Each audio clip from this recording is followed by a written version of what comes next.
Hey everyone, Wolf Lord Rho here. Today we're discussing the ultimate advantage of the Necrons. No need for a spoiler warning today, as we're just having a good old-fashioned lore chat. So let's waste no time and just jump straight in.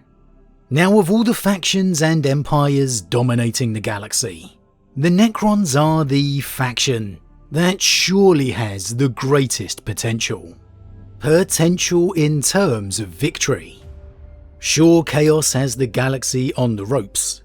The Imperium has reclaimed Imperium Sanctus.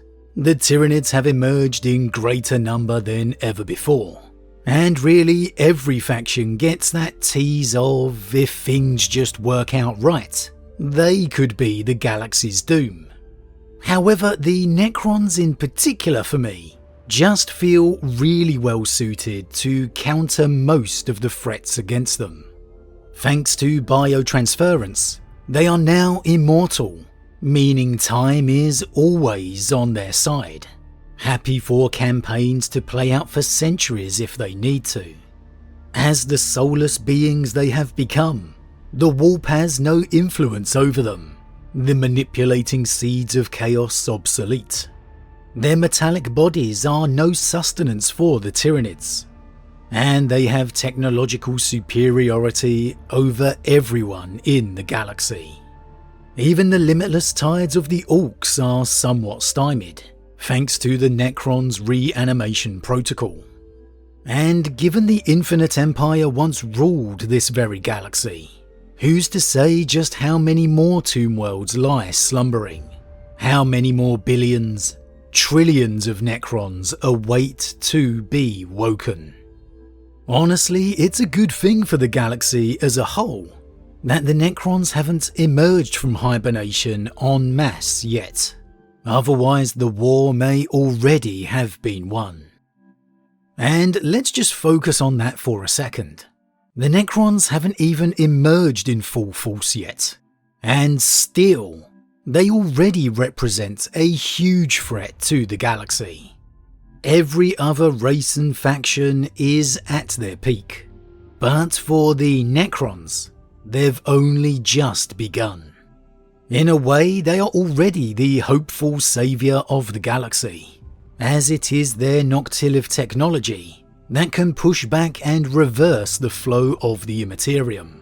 It was only thanks to their pylon network it was held in check in the first place, which the ignorant lesser races, namely the Adeptus Mechanicus, plundered and weakened throughout history, in fact causing far more damage than Abaddon ever could.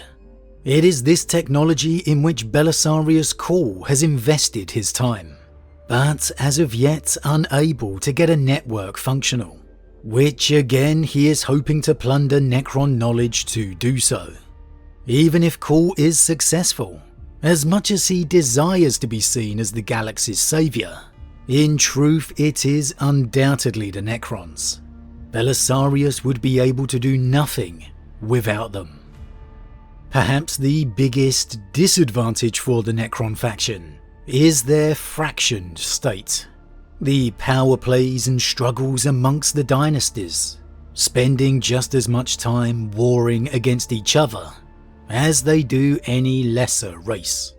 It's something that's plagued the Necrons since the days of Flesh and Blood, as the Necron'S. Though the Silent King and Triarchy system was designed to ensure loyalty, as ever it's never quite worked out that way. Indeed, were it not for the war in heaven, Sarek would have faced open revolt and rebellion himself. And even now, upon his return, without the severed command protocols ensuring obedience, he has struggled to regain full mastery of his ancient empire. Dynasties under his command bicker and betray each other constantly, and the most powerful opponent, Imhotep of the Sautek dynasty, is strong enough to oppose the Silent King in open war. And unfortunately for Sarek, he's calculating and cunning enough to do so it appears Sarek's forces are the aggressor. And so it appears they disregard the ancient dynastic law, making Imhotep appear the more honourable, righteous, swaying dynasties to his side. And until Sarek deals with Imhotep, either through conflict or diplomacy, the Necrons' biggest weakness remains themselves.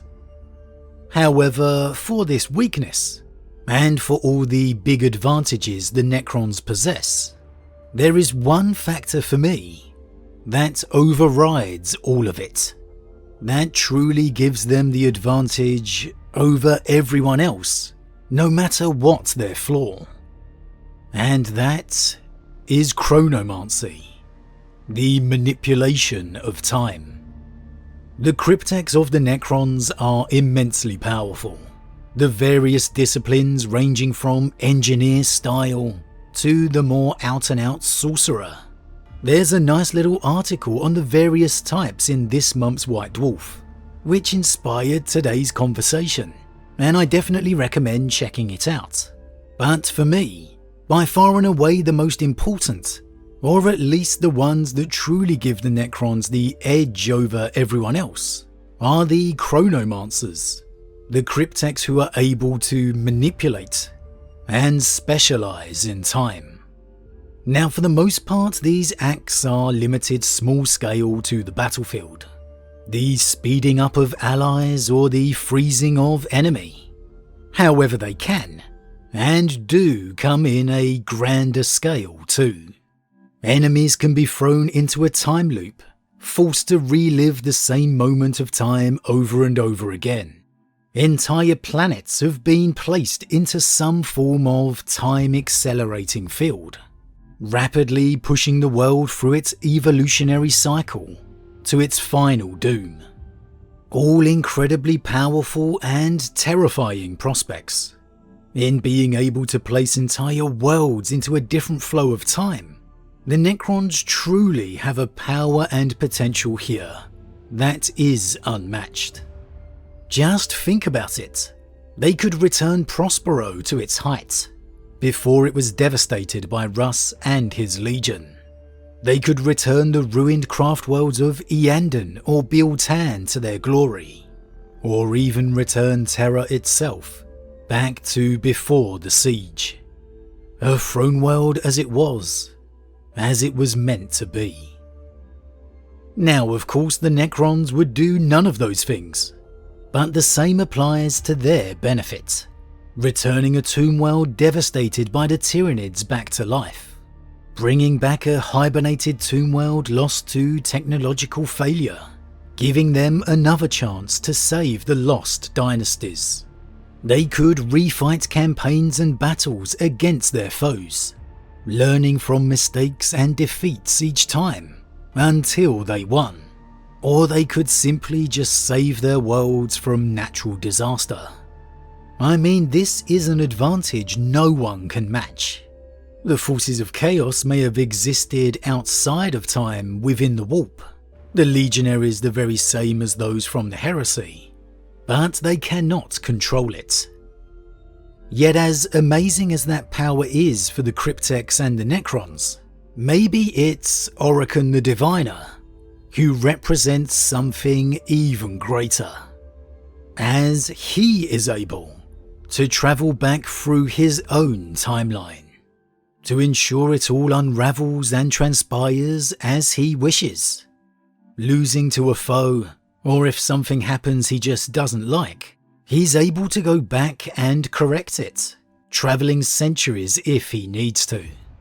And this power in the hands of the most powerful Necron Pharaons, or if harnessed and rolled out to Crypteks across the galaxy, across all dynasties, would make the Necrons completely unbeatable. I mean, we've got the 40k version of Skynet here, quite literally, with the Necrons able to go back and assassinate an enemy who causes them problems years later. Sarek or Imhotep, able to be informed of a development centuries in advance. Not the predictions and guesswork of librarians or sorcerers, but by actual fact, by someone who has been there and seen it for certain. It's an impossible advantage for the Imperium to counter. Not even Guilliman could compensate for that. And it does have to be said, Orokin is allied to Imhotep and his Sortek dynasty at the moment, having advised Sarek all those millions of years ago against dealing with the Catan. Who's to say Orokin hasn't foreseen the future, and that it's Imhotep who leads the Necrons to glory, not Sarek. But overall for me, this Chronomancer, this time travel and manipulation, is something no other race and faction can truly contend with. If the Necron Crypteks do begin to harness it on a grander, wider scale, if it continues to grow over the small-scale battle incidents it's used at the moment, well, it's going to be a big game changer. And considering only the barest elements of the Necrons have awoken, that there are still countless dynasties slumbering beneath the ground. Again, who's to say what other unknown Chronomancers or powers of those Crypteks remain to be revealed? Necron time travel may be far more widespread than just Orokin the Diviner. And if that comes to pass, honestly, I don't see who is going to be able to stop the return of the Infinite Empire. But as always everyone, what do you think? What do you think of the Necrons' ability to manipulate time? Does this give them an advantage over every other single faction? Like me, do you feel it's a hugely important asset? One that has the potential to be truly lore-altering, quite literally. Given Belisarius Cawl is intending to use a warp rift of sorts to travel back to a Necron world in its prime, could time-travelling events become more common? Could this lead to timelines becoming altered? Could Belisarius become more involved in this form of Necron technology? Could we see Orokin begin to take an interest in the conduit of the Omnissiah? Where do you think this is all going to go? As always, leave your thoughts in the comments below. Huge thank you to all my subscribers, your support truly means a lot to me, it really does. If you're new, please consider subscribing to help the channel grow. And if you enjoyed this particular vid, then why not drop a like on it too. But with that said, I am off, and I'll see you all again real soon.